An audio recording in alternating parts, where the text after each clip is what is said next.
From the heart of the Space City to the heart of Gen Z, welcome to Next Gen Conversation. Not Dad's Talk Radio. Ethan talks to you about the issues and events that matter to our generation. This is the Next Gen Report with Ethan Buchanan. Hey everybody, how are we? I want to ask a quick favor. If you like the podcast, if you listen to the podcast, if you're a regular listener to the podcast or to the radio show, both and, share it. And I'm not asking you to send it to everybody. I'm not asking you to, post it on your Instagram story or anything like that. Here's what I'm asking. If I say something interesting that you deem is worthy of discussion with friends, family, whoever, and you hear me say it on the podcast and you want to toss the ideas about it, first of all, feel free to toss them about with me. I'm very accessible because I'm not a celebrity, which is nice. But I'm very accessible. You can find me on Twitter. You can find me on X. I'll have all of that, of course, in the description. But also, share it with your friends. Say, hey, I heard this. Listen to it. Tell me what you think. And again, that's just an ask, a favor. One, because it helps me. And two, because part of the mission of this show is for people to actually have conversations and think. I've said this before, and I'll say it again on this show. I will not ever tell you what to think. I will tell you what I think. I will tell you how I got to whatever conclusion I got to, and I will encourage you to think for yourself. But I will never tell you what to think, and I want you to come to your own conclusions. That's the purpose of this show. I think there's a lot of good ways to come to your own conclusions. I think there's a lot of bad ways. My favorite piece of methodology is look at where we've been, look at where we are, look at where we're going, all right? I think that's a pretty simple roadmap. So all that to say, if you want to look at where you've been, look at where you are, and look at where you're going with some of your friends because of something that I have said, or acquaintances or relatives or whatever, share the podcast with them. Use me as an icebreaker. Again, it helps me, and two, it's kind of the whole purpose of the show. It'll make me feel like I'm doing something positive for the world. So there is that. Anyway, we got a lot to dig into today. We have the campaign filing deadline was on Monday, so we're starting to see a little bit clearer of a picture as to what the primaries are going to look like next year heading into the midterms. Before we get to that, I want to talk about something that I saw in Breitbart. So here it is. Book aimed at 5-year-olds claims abortion is a superpower. There's a whole lot to talk about right there. And I think the most important thing is, why the hell is this being aimed at 5-year-olds?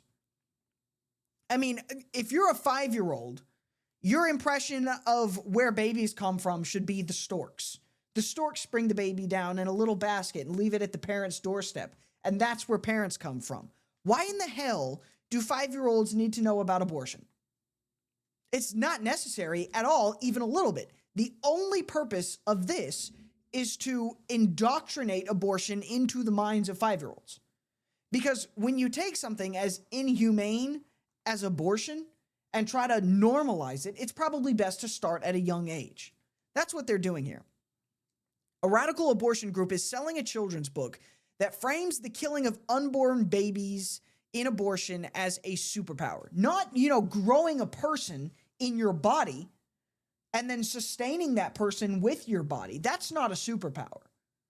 Making people, that's not a superpower. It's killing them before they're too old to speak up for themselves or defend themselves. That's what the superpower is. If you quite literally make a human person with your body from scratch, that's not a superpower. It's killing that baby that's the superpower, and we need to spread that message to 5-year-olds. What world are we living in?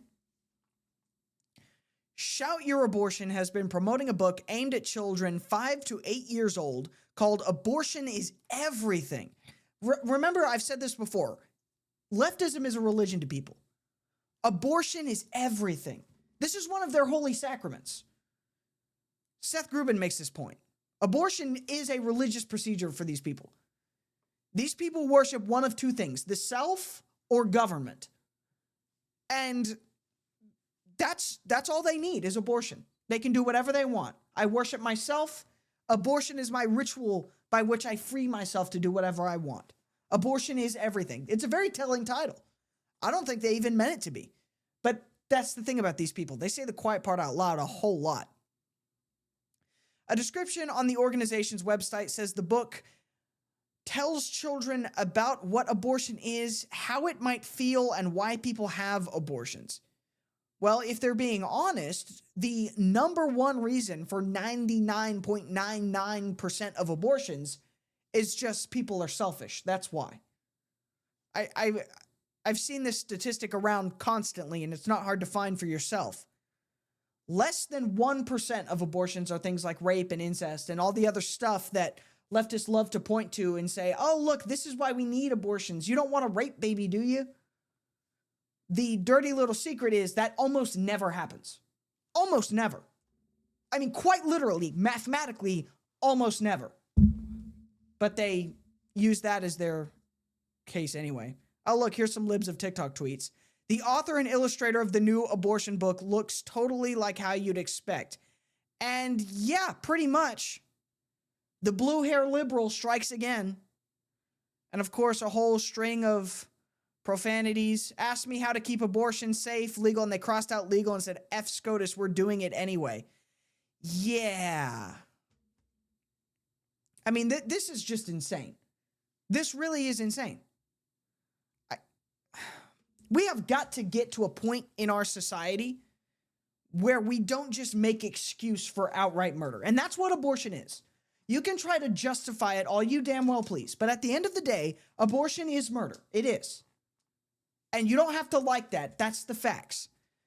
But, I mean, at the very least, we should be in a point where the leftists of the world recognize that, you know, there's probably no reason for me to be doing my abortion messaging to a 5-year-old. That's probably not necessary. And there's a million different implications you can draw from that. I don't like any of them. Anyway, we've got a lot coming up. We're going to be right back in the next segment. Stephen Miller had a couple of really great moments that I'm going to share with you. More fraud going on in Little Mogadishu, Minnesota. So a whole lot to get to. We'll be right back after this break.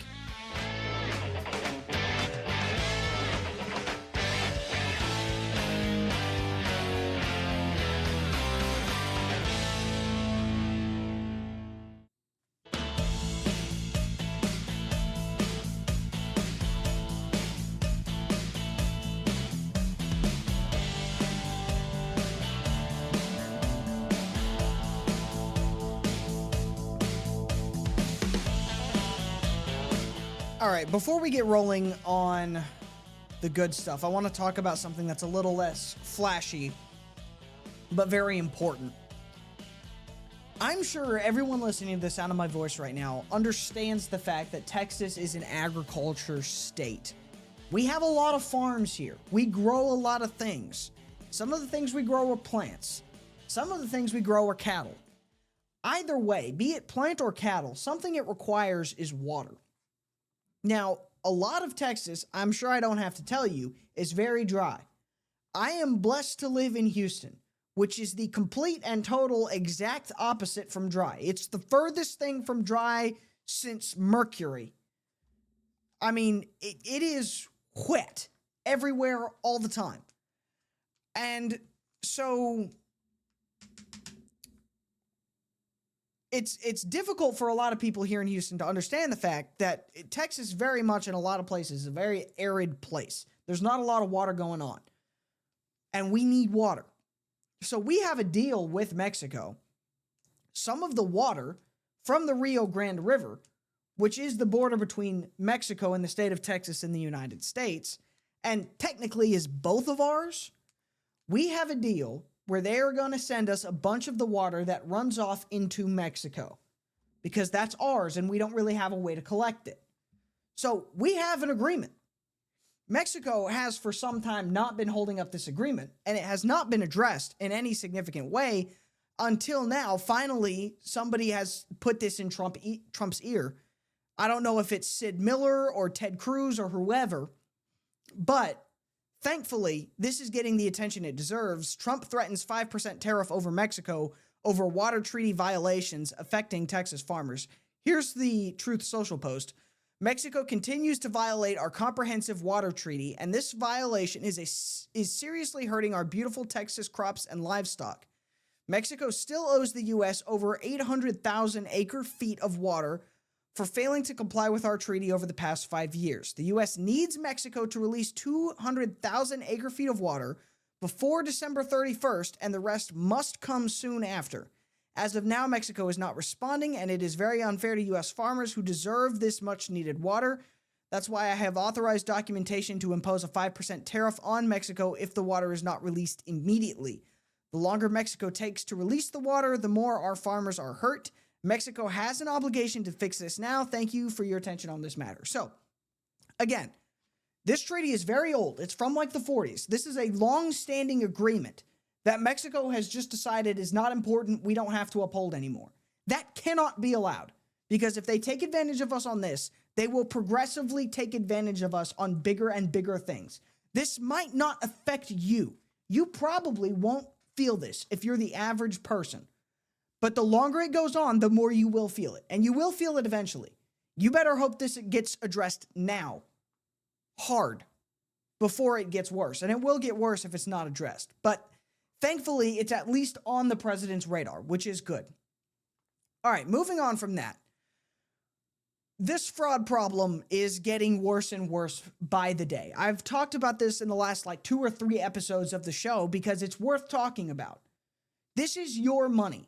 Even if you think, oh, I'm in Texas, this isn't my problem. Do you have any idea how much money the state of Minnesota gets from the federal government? And that is your tax dollars because you pay income tax. It's a decent amount of money. Either directly or indirectly, your tax dollars are through fraud going to foreigners. And now it could be as much as $8 billion. Here's the Fox report on it. Fraud investigators are finding in Minnesota is growing by the day. Kelly Loeffler, who leads the Small Business Administration, says in the 2 days her agency has been investigating the state, they've uncovered at least $1 million in PPP fraud just 2 days in. Several of the whistleblowers in Minnesota have also told lawmakers they believe the total amount of fraud could total up to more than $8 billion. Governor Tim Walz, who is up for re-election, is under fire for all of this happening under his watch. But he says they have paused these programs. They've brought in outside auditors to get an idea of how far-reaching this fraud was. They're taking steps to keep it from happening again. And he's defending his management of the state while also taking shots at Republicans and the president. And in spite of the headwinds we're up against, Minnesota ranks economically, economic growth, happiness, number of people insured, education levels, near the very top. So I'll tell you what, I have no interest in having this state look like Oklahoma or Mississippi. And if folks are going to commit crimes here, thinking because our generous spirit and our programs that we have is going to give them some kind of cover, they are sadly mistaken. Yeah. Well, they haven't been mistaken for years, Tim. This fraud is years old. Tim Walz knew about it. We have reports from people saying, yeah, we tried to warn Tim Walz about this 4 years ago, and he ignored us. There was an entire Twitter account dedicated to Health and Human Services people from the Minnesota Department of Health and Human Services talking about all the times they tried to warn Tim Walz about this, and he ignored it. But again, this is a symptom. It is. What's been that line for so many years? Import the third world, become the third world. A lot of these people, in fact, every single headline I've seen about this fraud, it's a Somali group or Somali organization that's doing it. And that's nothing against any individual Somalian person. It's not. But it is an acknowledgement of the very reality that the nation of Somalia is a terrible place to live, and there is a reason for that. It's because there is a culture there that is not respectful of laws and common decency. Stephen Miller, the deputy White House chief of staff, made this point very well. If these societies all over the world continue to fail, you have to ask yourself, if you bring those societies into our country, what do we think is going to happen? Here's Stephen Miller asking that question.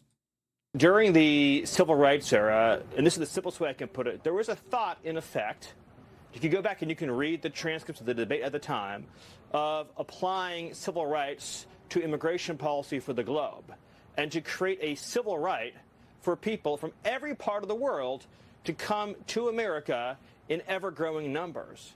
And so a system that for years, as you mentioned, had been tightly restricted, suddenly established this global ability of people in every part of the world to come to America, to bring their families to America, and then eventually empty out their entire towns and their entire villages to the United States of America. And so what you saw between 1965 and today was the single largest experiment on a society, on a civilization that had ever been conducted in human history. Not just the 76 million immigrants that were brought in, largely from the third world, but their descendants too. So you see with a lot of these immigrant groups, not only is the first generation unsuccessful, again, Somalia is a clear example here, not only is the first generation unsuccessful, but you see persistent issues in every subsequent generation. So you see consistent high rates of welfare use, consistent high rates of criminal activity, consistent failures to assimilate. But this shouldn't be a surprise, Will.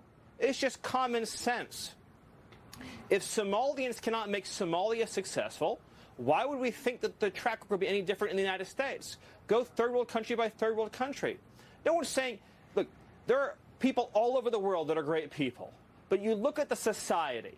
If Libya keeps failing, if the Central African Republic keeps failing, if Somalia keeps failing, right? If these societies all over the world continue to fail, you have to ask yourself, if you bring those societies into our country and then give them unlimited free welfare, what do we think is going to happen? And he's exactly right. At the end of the day, this is a cultural issue. It is. These people have a culture of fraud. That's what happens in their country. That's what they grow up around with. And then they immigrate here and it's the same. They have a culture of fraud and they have no incentive to change their cultural fraud because it's allowed by those in power, namely the Democrats, because they don't want to be insensitive or mean or called racist.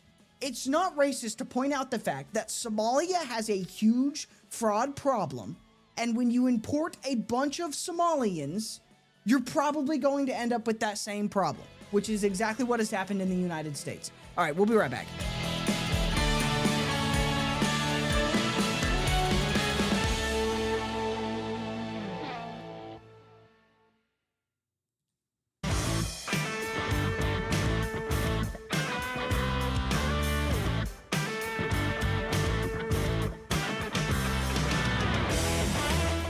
All right, I told you I'd give it to you, so here it is. @ Ethan Buchanan, Buchanan. That's where I am on X. That's where I am on TikTok. On Instagram, Ethan Buchanan, spelled the same way, because why wouldn't it be? Again, if anything I say interests you, even if you don't like it, have a conversation about it. That's what I encourage. Have a conversation with me. I just told you where to find me. You can shoot me a DM on any of those platforms. You can drop a comment in my comments. I read them. I look at them. I respond to a lot of them on TikTok. But anyway, that's that for you. Now, I'm worried a little bit that my point didn't get through in the last segment, so I'm going to hit it again here. I've told you that when you import the third world, you become the third world. Now I'm going to give you some examples of that, some practical real-world examples of that. And one of them is particularly sickening just because the left is continuing to insist on running cover. This is Abdul Qadir Sharif Abdi, a criminal illegal from Somalia. He's a Vice Lords member, former gangster disciple member, and has a long list of criminal convictions. Allegedly. Via rapid response. This is the White House posting this. I'm sure it's reliable. Thankfully, ICE.gov got his ass off the streets of Minneapolis during Operation Metro Surge this week. Praise God. Throw him in jail, lock away the key. Actually, don't. Throw him on a plane and get his ass out of here. Because I don't want to have to pay for him with my tax dollars. This is one of hundreds, one of thousands. It's just one of the ones that we know about. That's what sets this one apart. It's one of the ones we know about. And again, I just told you, we're looking at $8 billion at least in fraud in the state of Minnesota. Most of that in Minneapolis, most of that amongst the Somali immigrant population. Again, I cannot stress this enough. It's not racist to say that. That's what's happening. Here's another prime example. These people came from a culture of crime. That's their culture. We imported that culture. And these are the results. This is the reward. Here's another example. And this is the one that's really gross because the left is still running cover for this guy. This article is from the Salt Lake Tribune. Salt Lake City, Utah. By no means a wild left place. I mean, it's all the Mormons up there. They're pretty conservative socially. I believe they vote pretty strongly Republican. But nevertheless, here it is from the Salt Lake Tribune. A Utah soccer coach was following exactly, their words, not mine, the process to get legal status, but ICE arrested him anyway. Oh, how horrible. He did everything the right way and he still wound up in jail? I mean, we all know the conditions we put those people in. Those are conditions for the worst of the worst. And now this poor guy who just wanted to immigrate here the right way, he's involved in that as well. He doesn't have any criminal record and he's married to an American citizen. He's got a lawful entry, his attorney said. So if you judge it by this article, this guy was just an upstanding immigrant citizen who got swept up by evil racist ICE, right? The 29-year-old Utah father and soccer coach, without a criminal record, was taken into ICE custody during his final interview before receiving a permanent resident card, according to the man's attorney. And his family is now fighting to have him released on bond. So here's what actually happened, courtesy of the Department of Homeland Security. Salt Lake Tribune has completely lost the plot in their indefensible spin for a sodomite and child abuser. Here are the facts. Jair Celis Lasuana has a criminal history for sodomy of a child and sexual abuse of a child. Is that the kind of person that we want in this country? Oh, he doesn't have any criminal history. Actually, he's a child rapist. Oops. Guess we forgot to include that, Salt Lake Tribune. Luciana entered the U.S. on a tourist visa. All right, so we'll give him credit there. They said, here it is, he had lawful entry.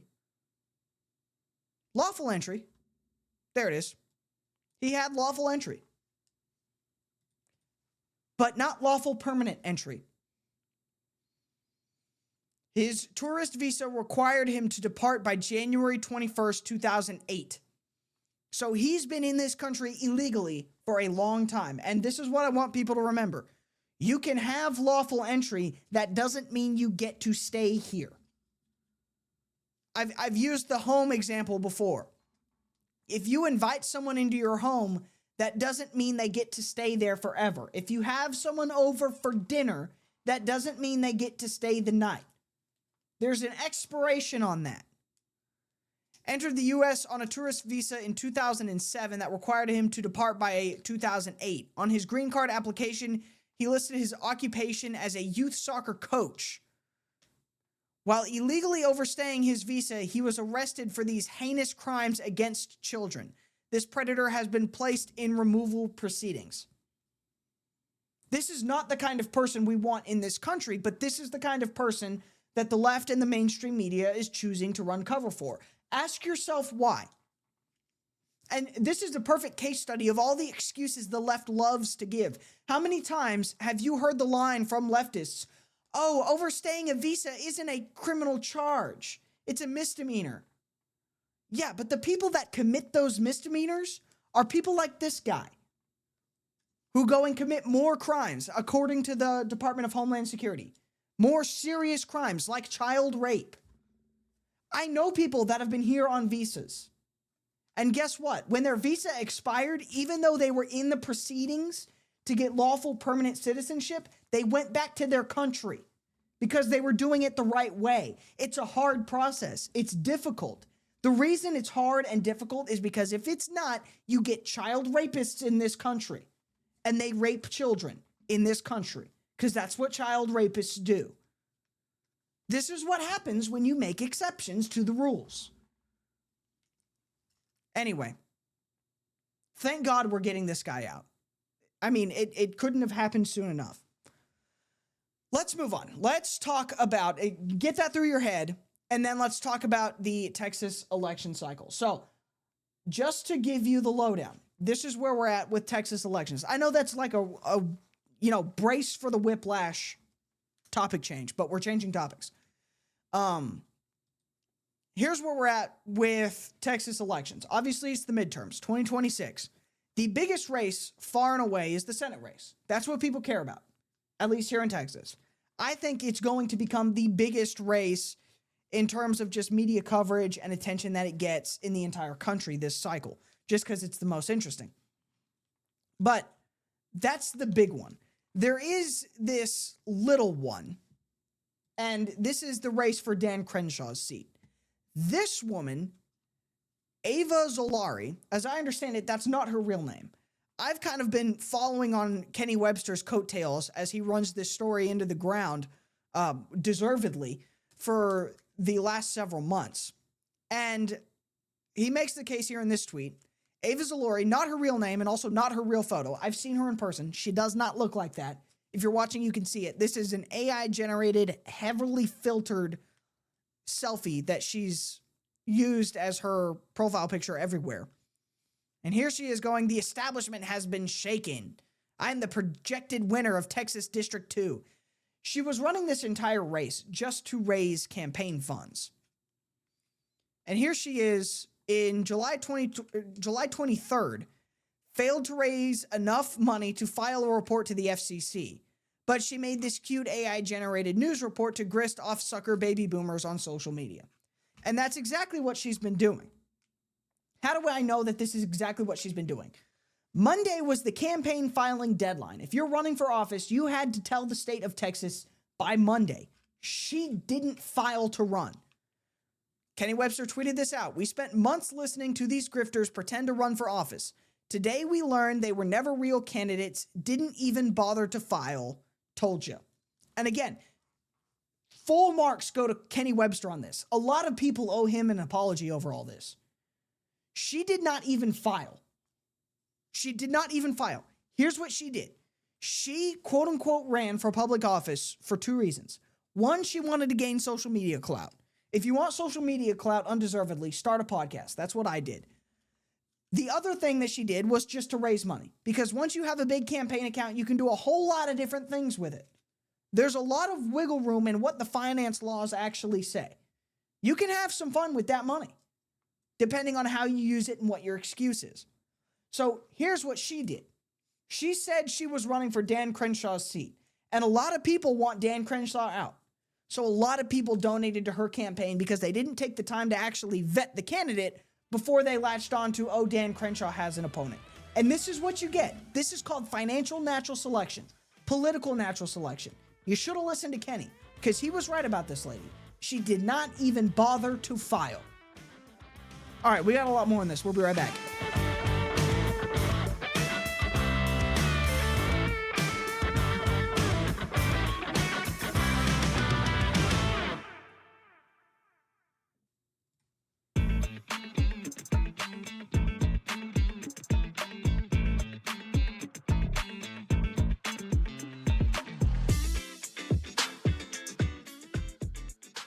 All right, real quick, just because I think it's important, I want to point out the simple fact that this Ava Zolari lady, I mean, you would think she would have at least the common decency to say, hey, y'all, I didn't file. I'm not running. I decided to drop out. This is just not the time for me. You know, one of those politician statements that they put out all the time when they drop out of a race. God has something else in plan for me. I'm going to look for other ways to serve. You know, something like that. Just because, you know, she didn't file, she's not going to be on the ballot. She's clearly not running. And yet, she hasn't done that. Here's her Twitter. This is where she's been campaigning from most of the time. She's shown up to a few events here and there, but whenever she does, me and Kenny Webster show up and make everything really awkward. So she hasn't done that. But once, when we made it really awkward. But anyway, I went looking for one of these statements. I mean, she's posted plenty since December 8th. Look, there's December 8th. If you're watching right now, you can see. I'm looking at her Twitter right now. If you're not, go watch on YouTube. You can see clearly. She has not put out a single announcement whatsoever. And she's posted plenty since December 8th. It gets worse. Here's her campaign website. She's still got a donate button right there. Look, here you go. You can still donate. Powered by DonorBox. And nothing on here says, hey, I'm not running anymore. I mean, if you just looked at her website or her Twitter, you'd think she's an honest-to-God candidate for this position, and she's still running. She's not. She's not even going to be on the ballot. Why? Because she didn't bother to fill out the paperwork. And yet some poor suckers are still going to go donate to her because they don't care about doing research. They just say, oh, this person is standing up to rhinos, so I'm going to vote for them. They say a bunch of really good stuff on Twitter. That does not a Republican make. Do some research. Anyway, let's talk about the Democratic side of this Senate race. Here's Jasmine Crockett. This is her campaign announcement video. This is the weirdest campaign announcement video I have ever seen in my life. And we're going to play it for you. Take a listen or watch if you're watching right now. How about this new one they have? Their new star, Crockett. How about her? She's the new star of the Democrat Party, Jasmine Crockett. They're in big trouble. But you have this woman, Crockett. She's a very low IQ person. I watched her speak the other day. She's definitely a low IQ person. Crockett. Oh, man. Oh, man. She's a very low IQ person. Somebody said the other day she's one of the leaders of the party. I said, you got to be kidding. Now they're going to rely on Crockett. Crockett's going to bring them back. Now, if you were listening for that and waiting to hear from Jasmine Crockett, you're not alone, because I was too. And we didn't hear a thing from that woman. If you were watching, you saw this. If you're listening, you didn't. That whole ad was just her standing there, staring and blinking while cuts of Trump bashing her played. This speaks to her strategy, which is not to run for U.S. Senate against the presumable nominee who is either Wesley Hunt or Ken Paxton, but probably Ken Paxton. Her goal is to run for U.S. Senate in Texas against Donald Trump. Now, need I remind you, Donald Trump has won the state of Texas all 3 times he's run here for president of the United States. So if your plan is to campaign in a statewide race against Donald Trump, who is currently 3-0 in the state of Texas, you've got another thing coming. All right? I mean, this just goes to show you that this woman, to Donald Trump's credit, because he called it, is not very smart. She is low IQ. Her whole strategy, again, for running in the state of Texas is campaign against Donald Trump. If she had any idea what the hell she was doing, she would ignore Trump completely, never bring him up. You would have a better chance of winning in the state of Texas if you campaigned against Greg Abbott. But she's not. She's campaigning against Trump. And this goes to show you what the left keeps getting wrong.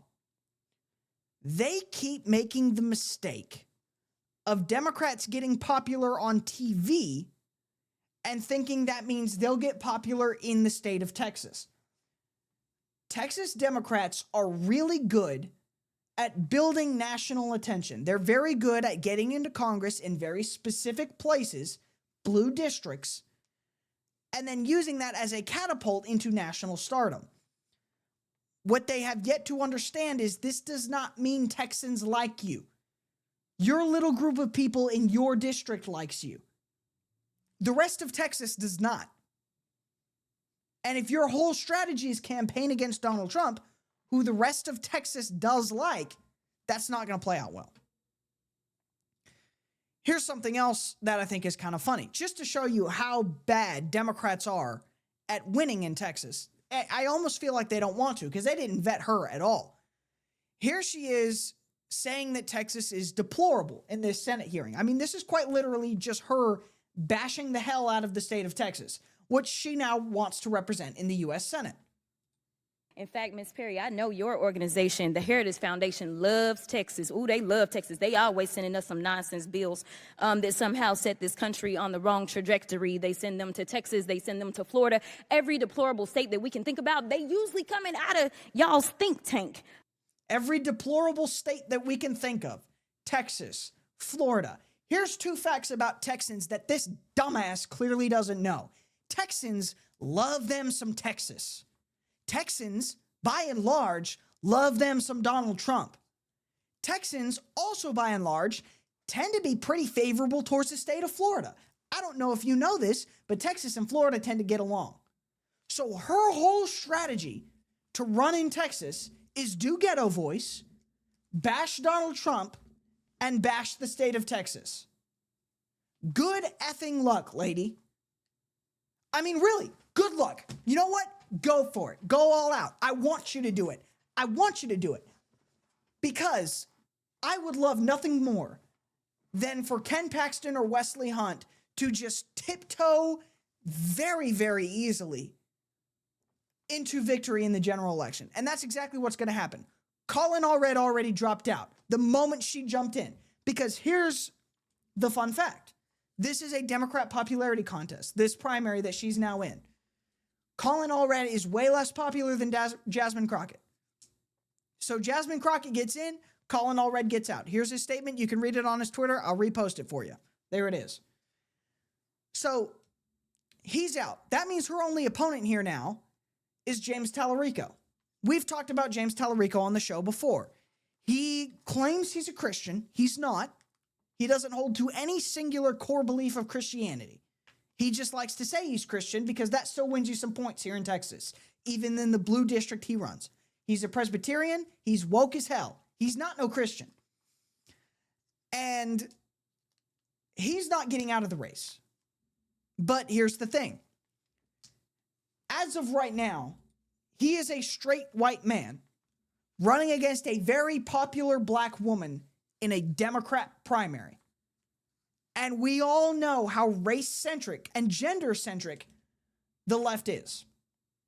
So James Tallarico has 2 options right now. Come out as gay or lose the election. And I'd be willing to bet even if he does come out as gay, he still loses the election because he's a straight white man, or at least he's a white man. And no matter how gay you are, white man still ranks below Jasmine Crockett on the diversity scale every single time.